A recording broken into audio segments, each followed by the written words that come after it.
Parliament ఎన్నికల నేపథ్యంలో BJP అధిష్టానం తెలంగాణపై ఫోకస్ పెట్టింది. ఇందులో భాగంగా ప్రధాని మోదీ తెలంగాణలో పర్యటిస్తున్నారు. ఈరోజు నాగర్ కర్నూల్లో బీజేపీ నేతలు ఏర్పాటు చేసిన విజయ సంకల్ప సభలో ముఖ్య అతిథిగా హాజరు కానున్నారు.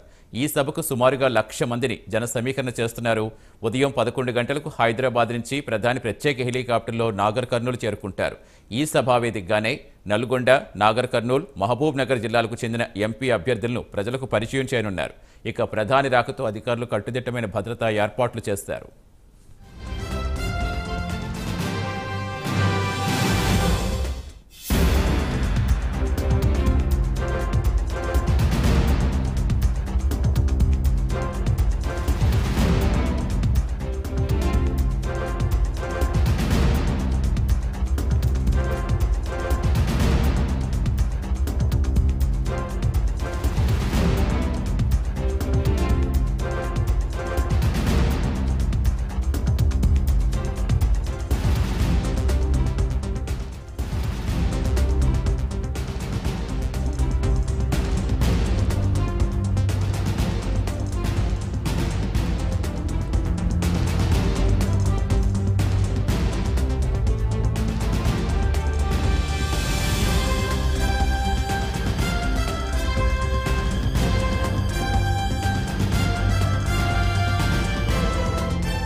పార్లమెంట్ ఎన్నికల నేపథ్యంలో బీజేపీ అధిష్టానం తెలంగాణపై ఫోకస్ పెట్టింది. ఇందులో భాగంగా ప్రధాని మోదీ తెలంగాణలో పర్యటిస్తున్నారు.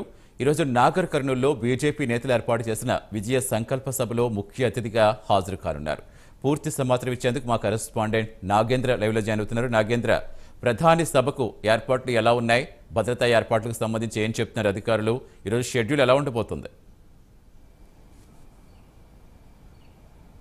Thank you Satish. పార్లమెంట్ ఎన్నికలు దగ్గర పడుతున్నటువంటి సమయంలో కాషాయ దళం తమ స్పీడ్ని పెంచిందనే చెప్పాలి. దానిలో భాగంగా ప్రధాని మోడీ వరుసగా తెలంగాణ రాష్ట్రంలో పర్యటన చేస్తున్నటువంటి పరిస్థితి. ముఖ్యంగా నిన్న మల్కాజ్గిరి, అదేవిధంగా మొత్తం 5 పార్లమెంటు నియోజకవర్గాలకు సంబంధించినటువంటి రోడ్ షోని నిన్న మల్కాజ్గిరిలో నిర్వహిస్తే ఈరోజు తాజాగా నాగర్ కర్నూలులో ఏర్పాటు చేసేటటువంటి బీజేపీ భారీ బహిరంగ సభకు ముఖ్య అతిథిగా హాజరు కాబోతున్నారు. ముఖ్యంగా నిన్న నైటు ఏదైతే రోడ్ షో ముగిసిన తర్వాత రాజ్భవన్లోనే ప్రధాని మోడీ బస చేయడం జరిగింది. మరి కాసేపట్లో రాజ్భవన్ నుంచి అంటే 11 గంటలకి బేగంపేట ఎయిర్పోర్ట్కి చేరుకుంటారు. అక్కడి నుంచి నేరుగా బేగంపేట ఎయిర్పోర్ట్ నుంచి నాగర్ కర్నూలుకి 11:45 భారీ బహిరంగ సభ ఏర్పాటు చేసినటువంటి ప్రాంగణానికి చేరుకుంటారు. అక్కడ 11:45 నుండి 1 గంట వరకు కూడా భారీ బహిరంగ సభలో పాల్గొని ప్రధాని మోడీ ప్రసంగం చేయబోతున్నారు. ముఖ్యంగా